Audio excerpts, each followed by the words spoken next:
오늘 우리에게 주시는 하나님의 말씀은 요한복음 21장 18절로 23절까지 말씀입니다. 내가 진실로 진실로 내게 이르노니 네가 젊어서는 스스로 띠띠고 원하는 곳으로 다녔거니와 늙어서는 내 팔을 벌리리니 남이 내게 띠띠우고 원하지 아니하는 곳으로 데려가리라. 이 말씀을 하시면 베드로가 어떠한 죽음으로 하나님께 영광을 돌릴 것을 가리키시리라. 이 말씀을 하시고 베드로에게 이르시되 나를 따르라 하시니 베드로가 돌이켜 예수께서 사랑하시는 그 제자가 따르는 것을 보니 그는 만찬 속에서 예수의 품에 의지하여 주님을 파는 자가 누구오니까 묻던 자더라. 이에 베드로가 그를 보고 예수께 여짜오되 주님 이 사람은 어떻게 되겠사옵나이까. 예수께서 이르시되 내가 올 때까지 그를 머물게 하고자 할지라도 내게 무슨 상관이냐. 너는 나를 따르라 하시더라.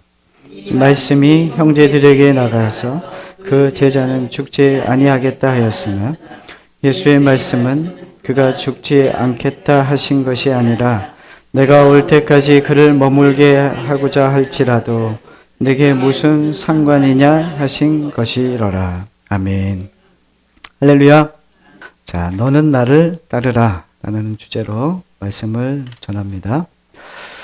지금 계속해서 부활 이후 부활을 살다라고 하는 주제로 요한복음 이제 20장 이후에 부활을 경험한 사람들의 이야기를 지금 계속 나누고 있습니다. 알고 계시죠? 네. 오늘은 부활을 살다 세 번째 시간입니다. 이 시간을 통해서 각자에게 이 부활이 그냥 단순하게 부활을 기념하는 날이 아니라 부활은 사는 거예요. 부활을 사는 게 무엇인지를 우리가 함께 또 개인의 삶 그리고 오늘은 특별히 공동체에 대한 이야기를 하고 계신데 이 공동체를 하나님께서 어떻게 부활의 능력으로 살게 하실지를 또 오늘 말씀을 통해 깨닫고 또 우리의 삶에 또 우리의 교회 신앙생활 안에 또 가지고 들어와서 또 접목하고 또 우리가 살아내기를 간절히 소망합니다.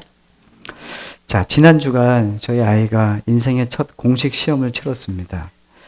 저는 어릴 때 부모님으로부터 공부를 강요받은 적이 한 번도 없습니다. 그런데 어느 순간 제 자신이 아이에게 공부를 강요하고 있는 제 모습을 보게 되었습니다. 아마도 좋은 성적을 바라는 제 마음이 그대로 드러난 것 같았습니다. 1989년도에 상영된 영화 행복은 성적순이 아니잖아요 라고 하는 영화가 있습니다. 이 영화는 한국 사회의 성적 중심의 문화를 비판하는 내용으로 알려져 있습니다. 저 역시 행복은 성적순이 아니다라고 하는 말을 합니다. 근데 이것이 참 감성적이라는 생각을 해요. 근데 현실에서는 이 말이 얼마나 비현실적인지 저는 잘 알고 있습니다. 결국에 저 역시 시대의 흐름, 더 정확히 말하면 세상의 기준에 휩쓸려 살고 있었던 것이 아닌가라는 생각을 하게 됩니다. 사람을 평가할 때 우리는 이렇게 말합니다. 그 사람 좋은 대학 나왔어.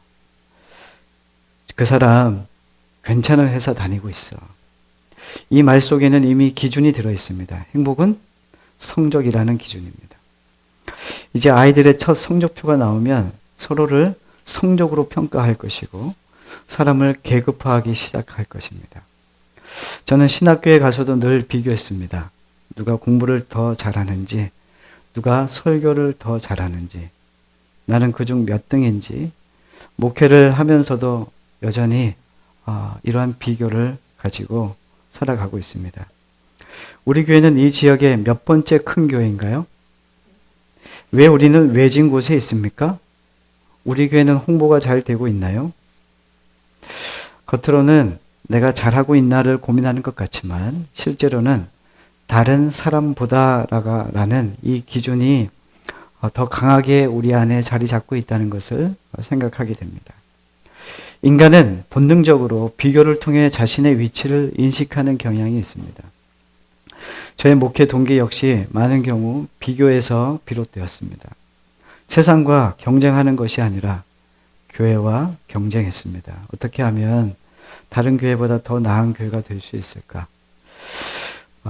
그 결과 복음을 듣지 못한 사람들보다 이미 다른 교회에 다니는 사람들이 더 관심이 가고 관심의 대상이 되어 버렸죠.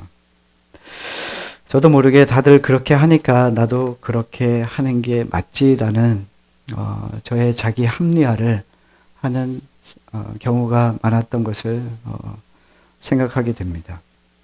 여기서 우리가 질문해야 되겠죠. 교회가 선의의 경쟁을 하는 것이 과연 타당합니까? 교회가 선의의 경쟁을 하는 것이 타당한가? 학교 앞에서 우리 아이가 초등학교 다닐 때 학교 앞에 전도를 나온 교회들을 보았습니다. 두 교회가 나왔죠. 두 교회가 나와서 전도지를 나누어 줍니다. 우리 교회에 오세요. 네. 이 모습을 보면서 학원과 교회는 닮아 있다. 별 다르지 않구나라는 것을 느꼈습니다. 그럼에도 불구하고 이것이라도 해야 한다는 생각이 저에게 있습니다. 경쟁을 정당화하는 저의 마음이 아닌가라는 생각이 듭니다. 요한복음에는 바로 이 비교의 문제를 드러내는 장면이 나옵니다. 비교는 공동체를 무너뜨리는 아주 중요한 요인 중에 하나입니다. 질투를 낳고 교만을 만들고 그리고 낙심을 가져오는 것이 비교입니다. 죄성을 가진 인간에게 비교는 자연스러운 것입니다. 그러나 그렇기 때문에 더욱 우리가 싸워야 될 대상이 바로 이것이죠. 하나님의 백성이 이 땅에서 해야 할 일은 하나님의 뜻에 합당하게 살기 위한 영적 싸움입니다. 맞습니까? 그 과정이 바로 성화입니다. 사도 요한은 제자들 가운데 가장 오래 생존한 인물로 전해지고 있습니다. 대부분 사도들은 순교했습니다. 교회사에 전해지고 전승에 전해지는 제자들의 순교의 내용은 정말 끔찍합니다. 화형당한 이도 있고 십자가에 못 박힌 자도 있고 목베임 받은 자도 있습니다. 그렇다면 질문이 생기죠. 자, 여러분들에게 질문하겠습니다. 순교한 삶이 더 훌륭한가요? 아니면 오래 살아 사역한 삶이 더 훌륭한가요? 또 다른 질문 하겠습니다. 큰 교회를 이루는 것이 성공인가요? 작지만 성실하게 섬기는 것이 성공입니까? 영향력 있는 설교자가 더 바람직한가요? 아니면 이름 없이 충실한 목회자가 더 바람직한가요? 아마 제가 이 질문을 하면은 대답을 못 하시는 분들은 제 설교의 핵심을 꿰뚫어 보고 있기 때문에 그렇게 질문에 대답을 안 하신 거라고 생각이 됩니다. 오늘의 설교의 핵심이 이 내용입니다. 그것을 비교할 대상이 아니라고 생각해야 되는 게 맞습니다. 그런데 현실에서는 바로 그것을 비교하죠. 예수님은 베드로에게 사명을 주십니다. 그리고 그 사명에는 고난이 따른다고 이야기하고 있습니다. 18절 말씀 함께 읽겠습니다. 내가 진실로 진실로 내게 이르노니 네가 젊어서는 스스로 띠띠고 원하는 곳으로 다녔거니와 늙어서는 내 팔을 벌리리니 남이 내게 띠띠우고 원하지 아니하는 곳으로 데려가리라. 이 말씀은 베드로가 이제 젊어서와 다르게 이제는 어떤 삶을 살게 될지 그것을 암시하는 구절이죠. 19절이 그 해석입니다. 이 말씀을 하심은 베드로가 어떠한 죽음으로 하나님께 영광을 돌릴 것을 가리키심이로라. 이 말씀을 하시고 베드로에게 이르시되 나를 따르라 하시니. 베드로가 어떻게 된다고요?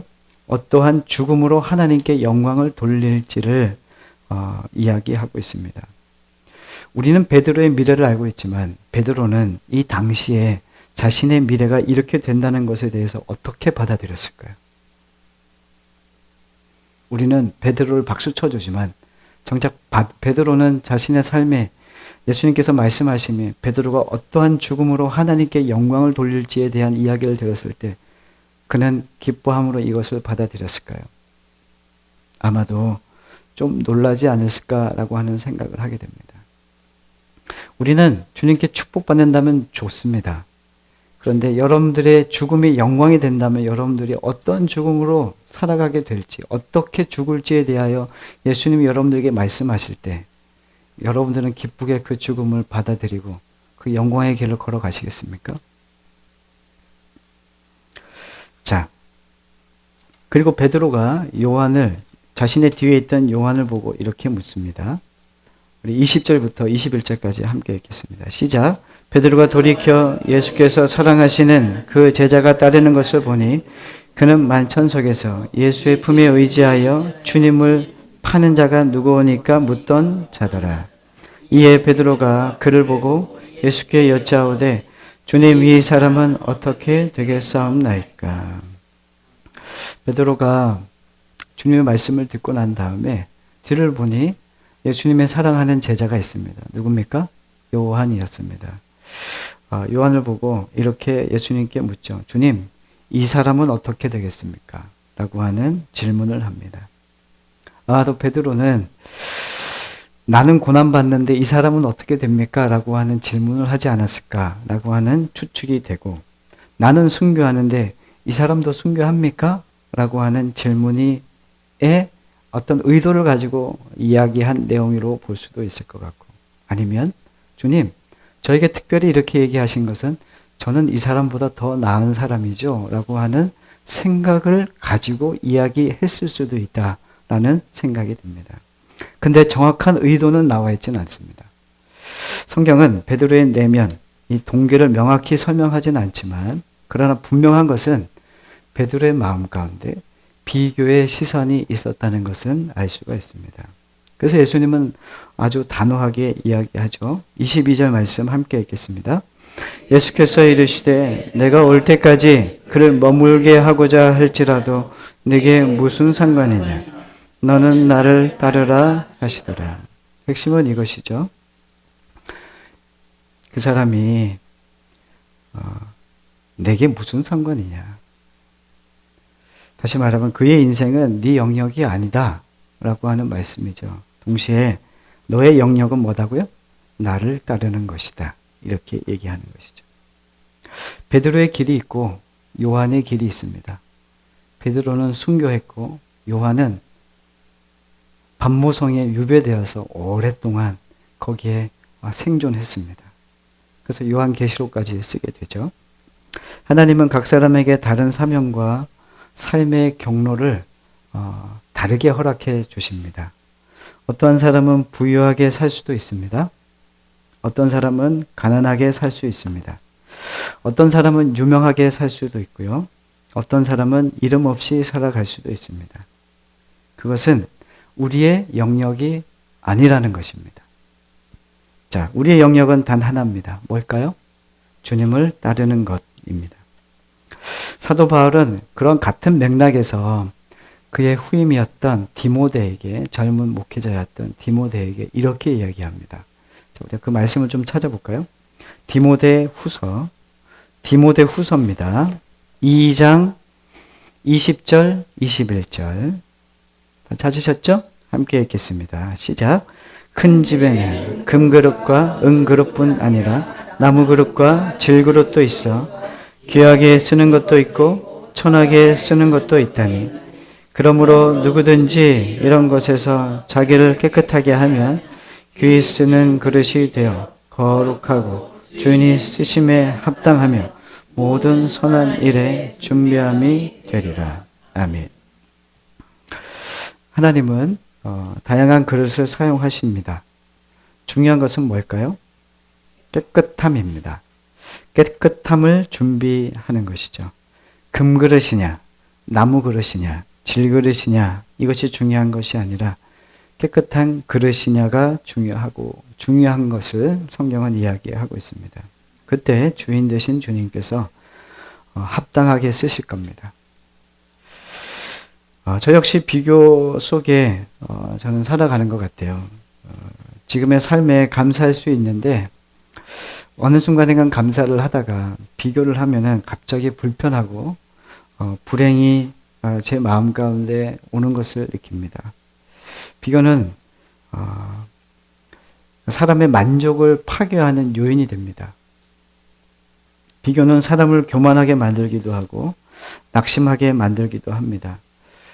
이사야 40장 말씀에 보면은 그런 말씀이 있습니다. 높은 언덕, 낮은 계곡 같은 것들이 주님의 때에는 그 천국에 주님이 오시는 그날에는 모든 것이 평탄해진다고 얘기했어요. 우리는 비교를 하잖아요. 이 땅에서.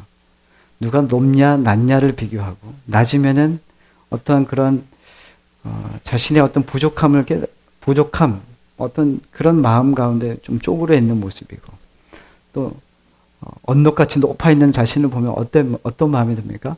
교만하고 사람들을 깔보고 아래로 보는 어떤 그런 모습들이 우리에게 있죠. 그러네 이사야 말씀에서는 주님의 나라가 임할 때 모든 산과 언덕이 낮아지고 골짜기는 메워진대요. 평준화. 높고 낮음이 필요 없다는 거죠. 이게 하나님이 이루시는 회복의 나라입니다. 하나님 나라는 비교의 질서가 아니라 은혜의 질서라는 것을 이야기하고 있는 것이죠. 자, 그래서 우리가 싸워야 할 대상은 이웃이 아닙니다. 내 안에 있는 비교의 죄성에 대하여 싸우셔야 됩니다. 그것이 바로 피 흘리기까지 싸워야 할 대상이라는 것이죠. 제가 궁금한 것은 사도 요한은 이 장면, 오늘 본문이잖아요. 21장. 왜 요한복을 마치는데, 요한복을 끝마치는 시간이에요. 요한복을 끝마치면서, 네? 왜 이 내용을 굳이 이 끝에 배치했냔 말이죠. 저는 이게 궁금합니다. 왜 중간에 넣어도 되고, 뭐 다른 곳에 넣어도 되는데, 왜 여러분들 끝날 때 얘기한다는 것은 이것을 가볍게 여긴다는 거예요? 중요하게 여긴다는 거예요? 그렇죠. 근데 요한은 그 20장에서 끝난 것 같은 그 내용이 끝나고 21장에 뭔가 내용을 더 붙이면서 그런데도 21장의 끝 마무리에 오늘 이 내용을 집어넣으면서 무엇을 이야기하고 싶은 것이라는 것을 깨닫게 되죠. 자, 이 요한이 이 책을 쓰게 된다. 세 복음서가 먼저 쓰여지고 난 다음에 요한복음은 후에 쓰여졌어요. 몇십 년 후에. 그러니까 이거는 상당히 의미가 있는 거죠. 그러니까 초대교회 안에 뭔가 문제가 있었던 것으로 보이죠. 그리고 하나님의 부르심과 하나님의 택하심 안에 요한은 이 요한 복음을 쓰게 된 거예요. 근데 굳이 또 21장에 이 내용을 적고 있다는 것은 뭔가 교회 안에, 이 초대교회 안에 이야기하고 싶은 이야기가 있었다는 것을 알게 되죠. 23절. 이 말씀이 형제들에게 나가서 그 제자는 죽지 아니하겠다 하였으나 예수의 말씀은 그가 죽지 않겠다 하신 것이 아니라 내가 올 때까지 그를 머물게 하고자 할지라도 내게 무슨 상관이냐 하신 것이더라. 초대교회 안에 무엇이 문제가 됐냐면 비교와 오해, 또 하나 왜곡된 평가가 존재했다는 것을 이야기합니다. 자, 요한은 어떻게 생각했냐면, 요한은 죽지 않고 살아있는 거예요. 그러니까, 어떤 왜곡이 지금 이루어지고 있냐면, 요한은 죽지 않을 거야. 그러니까, 요한을 바라보면서 주님을 바라보는 게 아니라, 요한 그 사람을 보면서 잘못된 소문이 퍼뜨려지기 시작한 거예요. 이 사람에 대한 평가가 하나님보다 더 좋은 거예요. 소문이 그렇게 흘러가고 있는 중입니다. 사람들이 요한을 바라보는 시선이었죠. 근데 요한은 그럴 마음이 없어요. 나는 아니다. 나에게 주신 사명이 있고 베드로 다른 제자들에게 주신 사명이 있어서 그들은 순교했다. 근데 나는 괴롭다. 나를 그렇게 보지 마라. 지금 요한은 지금 그걸 이야기하고 있는 거죠. 사람이 우상화되면 무섭습니다. 사람이 우상화되면 안 됩니다. 지금 단순한 오해를 지나서 지금 요한이라고 하는 한 인물을 우상화시키고 있는 모습들이 지금 23절에 나와 있잖아요. 그 제자는 죽지 아니하겠다. 불사신이 되었나? 이런 얘기를 하는 거기 시작하는 거예요. 눈에 보이는 하나님의 말씀보다 보이지 않는 사람을 더 의지하는 것은 문제입니다. 보이는 사람을 의지하지 마십시오. 주님을 의지하셔야 됩니다. 말씀을 의지하십시오. 지금 사람들은 눈에 보이는 사람을 우상화하고 사람을 의지하고 있는 모습으로 보여집니다. 또 하나, 오늘날 교회의 위기도 오늘 여기 비교에 대한 부분을 이야기했는데 교회의 위기는 외부로부터가 아니라 내부로부터 교회의 위기는 시작된다는 것을 이야기합니다. 초대교회 문제는 내부에 있었습니다. 어떤? 비교의 문제입니다. 사랑은 사라지고 비교와 판단만이 남았습니다. 그래서 요한이 쓴 요한 1, 2, 3서를 보시면 사랑의 이야기가 참 많이 있습니다. 요한의 이 서신에 보면 그 사랑이 핵심입니다. 사랑. 그래서 우리가 질문을 해봐야 되는 것이죠. 여러분들은 여러분들 스스로 한번 질문해 보십시오. 나는 정말 주님을 사랑함으로 섬기고 있습니까? 나의 전도는, 나의 권면은, 나의 섬김은 정말 그리스도의 사랑에서 시작되고 있습니까?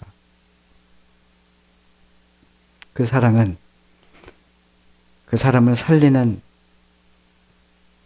권면이고 전도고 섬김입니까? 혹시 여러분들이 비교함의 마음으로 시작한 전도와 권면과 섬김이 누군가를 죽이게 하고 있지는 않습니까? 교회는 그것이 위기입니다. 비교는 단순히 저 사람과 나를 비교하는 게 아니에요. 내가 더 우월하다고 생각하는 것이죠. 또 하나, 나는 저 사람보다 못하니까. 이런 어떤 자기를 낮추려고 낮추는 것이 아니라 자신이 갖지 못한 어떤 패배주의자 같은 그런 생각과 그 마음 때문에 뭔가 제대로 하나님과 동행하는 삶을 살아내지 못하는 교회 안에 이 비교의식이 교회 안에 많이 있다는 것을 알게 됩니다. 교회는 사람을 살리는 곳입니다. 비교해서 내가 우월함을 증명하는 것도 아니고요. 판단을 통해서 저 사람을 고쳐내는 것도 아닙니다. 교회는 사랑의 공동체입니다. 그리스도의 사랑을 받은 사람은 그리스도의 사랑을 드러내고 그리스도의 사랑으로 사랑할 줄 알아야 합니다. 제가 TV 프로그램을 보다가 좋아하는 작가를 봤습니다. 2002년도에 녹화하지 않는 집이라는 단편 소설로 등단한 소설가 김애란이라는 작가입니다. 아시죠? 주여. 김애란이라는 작가는 정말 유명한 작가입니다. 처음 들어보신 분이 거의 99%신 것 같아요. 초대 손님으로 등장해서 그 사회자와 대화를 나누다가 어떤 그런 질문을 하게 됐어요. 문학 작가니까 지금은 AI 시대 아닙니까? 그래서 AI와 인간의 차이점에 대한 이야기를 하게 된 거예요. 자, 이런 질문이에요. AI와 인간의 차이점은 무엇이라고 생각하십니까? 이런 질문이었습니다. 그때 이 작가가 이렇게 얘기합니다. 작가는 글쓰기가 늘어야 됩니다. 한 단어가 연결되는 것이 참 어렵습니다. 그런데 글쓰기가 늘 수 있었던 것은 그 단어와 단어를 연결하는 그 사이에 내가 전전긍긍하고 또 자문자답하는 이러한 과정이 있었기 때문에 내 글쓰기가 늘었다 이렇게 얘기하더라고요. 자, AI는 그 과정을 모두 축소해버린 거죠. 자, 인류에게 닥친 지금 전쟁이라는 이슈가 있습니다. 지금 전쟁으로 인해서 많은 사람이 아픈 가운데 있죠. 자, 이 전쟁을 경험한 사람이 글을 썼어요. 그래서 인간이 쓴 이 전쟁 문학이 AI의 문학과 같을 수 있을까? 같을 수 있습니까? 없습니까? 자, 그 작가는 그렇게 이야기하죠. 절대 같을 수 없다. 이 김혜란 작가가 고민이 되는 일이 있어서 AI에게 질문을 했대요. 이 문제가 참 고민이 되는데 어떻게 했으면 좋겠어? 그렇게 이제 물어본 거죠. AI에게. 근데 그렇게 대화하면서 느낀 것이 하나 있었답니다. 자, 사람에게는 있고 AI에게는 없는 것 하나. 그게 뭐였냐면 바로 망설임이었습니다. AI는 주저함이 없어요. 정답을 아주 빠른 시간에 아주 신속하게 전달해 줍니다. 정답을 얘기해 주는 거예요. 이렇게 해봐. 그러니까 이거를 빨리 문제를 해결할 수 있는 것, 고민을 해결하는 방법을 아주 신속하게 얘기해 준다는 것이죠. 근데 이 작가는 이렇게 얘기했습니다. 망설임이 없더라. 누군가의 고민과 아픔을 들을 때 상대방을 위해 말을 삼키거나 주저하는 순간, 짐작하고 헤아리는 순간이 있어야 되는데, 사람은 그런 시간을 통해 뭐 합니까? 위로를 받는다는 거예요. 얘기할 수 있지만 그 사람을 배려하고 그 사람을 생각하다 보니까 할 수 있는 말을 하지 않는, 그리고 그 말을 삼키고 주저하는 순간 상대방은 그 주저하는 모습 때문에 뭐 하는 거예요? 위로함을 받고 그 사랑을 알게 되고 그 사람의 마음 깊이 나를 어떻게 여기는지를 알게 된다는 것에 대한 이야기였습니다. 주저함에는 상대에 대한 배려와 품위가 있다는 말입니다. 어느 때는 빠른 AI의 조언보다 인간의 투박한 침묵이 더 위로가 된다는 것을 이야기하는 것이죠. 저는 이것을 좀 교회 안에 접목했으면 좋겠다는 생각을 하게 됩니다. 우리 참 교회 또 신앙인으로서 살아가면서 효율을 높이고자, 그리고 빨리빨리 일을 처리하고자 하다 보니까 많은 것을 잃어버렸습니다. 가장 중요한 것은 사람이죠. 한국 교회의 모습은 아마도 성공주의, 부흥이라고 하는 빠른 시간 안에 적은 자원으로 큰 효율을 보고 싶어하는 인간의 욕심, 문제 해결, 자신의 소원을 빠르게 해결하고 소원을 성취하고 싶어하는 인간의 욕심 안에서 교회는 아마도 복음의 본질을 잃어버린 것 같습니다. 교회 안에 있어야 되는 사랑, 위로, 용서에 대한 내용은 온데간데 없고, 일을 잘 해내는 것, 크게 성장하는 것, 눈에 보이기 좋은 것에만 집중하고 있는 한국 교회의 모습, 이 모습이 요한이 그토록 고민하고 또 마음 아파했던 것이 아닐까라고 하는 생각을 해봅니다.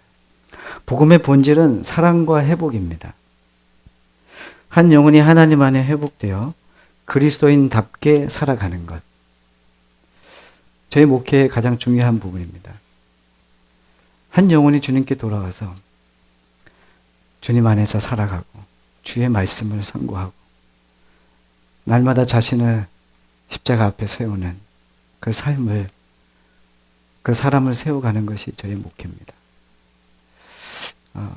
여전히 마음 한구석에는 교회를 크게 하고 싶고 교회를 멋지게 짓고 싶고 다 새롭게 바꾸고 싶고 뭐 그런 마음이 여전히 있지만 그것이 저의 간절한 소망은 아닙니다.